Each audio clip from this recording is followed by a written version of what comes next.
देहरादून में Indian military academy यानी IMA के पास जमीन बेचने के मामले पर एक्शन की तैयारी है। जमीन खरीदने वाले लोगों के खिलाफ नोटिस भेजे जाएंगे और जमीन को सरकार अपने कब्जे में लेगी।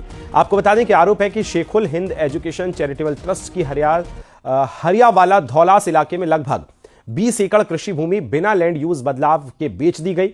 यह वही जमीन है जिसे हाई कोर्ट ने केवल कृषि भूमि के रूप में रखने के निर्देश दिए थे। गौरतलब है कि 2004 में कांग्रेस कार्यकाल में शेखुल हिंद ट्रस्ट को इस्लामिक एजुकेशन इंस्टीट्यूट बनाने के लिए विकासनगर के धौलास में 20 हेक्टेयर जमीन खरीदने की परमिशन दी गई थी।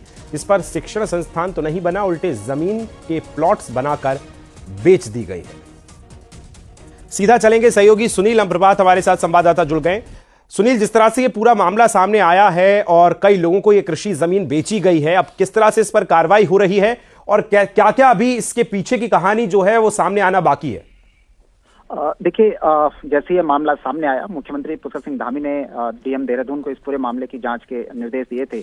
न्यूज 18 ने भी कल खुद ग्राउंड जीरो पे जाकर इस बात पर रिपोर्ट की थी कि किस तरह से जो कृषि भूमि है उसको अब व्यावसायिक तौर पर वहां पर प्लॉट काट कर लोगों को बेचा जा रहा है। और प्रशासनिक टीम ने जो मौके पर जाकर वहां पर जांच की, तो उसमें भी इस तरह की गड़बड़ियां सामने आई हैं कि जो 20 एकड़ जमीन एजुकेशन सेंटर खोलने के नाम पर वहां पर खरीदी गई थी बहुत सस्ते में 2004 में, अब वो करोड़ों रुपए में वो प्लॉट काट कर वो बेचे जा रहे हैं। करीब 100 से अधिक प्लॉट वहां पर काटे जा चुके हैं। सड़क वहां पर बनाई जा चुकी है, जबकि एक कृषि भूमि है और पूर्व में हाईकोर्ट का भी इसी जमीन को लेकर निर्देश रहे हैं, यदि आप जमीन बेचते भी हैं तो कृषि भूमि का लैंड यूज चेंज नहीं किया जाएगा और साथ साथ इसका कोई व्यावसायिक उपयोग नहीं किया जाएगा, क्योंकि यहीं पर आईएमए भी है और आईएमए एक संवेदनशील एरिया है। आईएमए पहले भी इस पर आपत्ति जता चुका था कि ये आंतरिक सुरक्षा से जुड़ा मामला है, इसीलिए इस तरह की कोई व्यावसायिक गतिविधियों से जुड़ा इंस्टीट्यूशन यहाँ पर नहीं खोला जा सकता। तो इसको लेकर अब सरकार गंभीर है।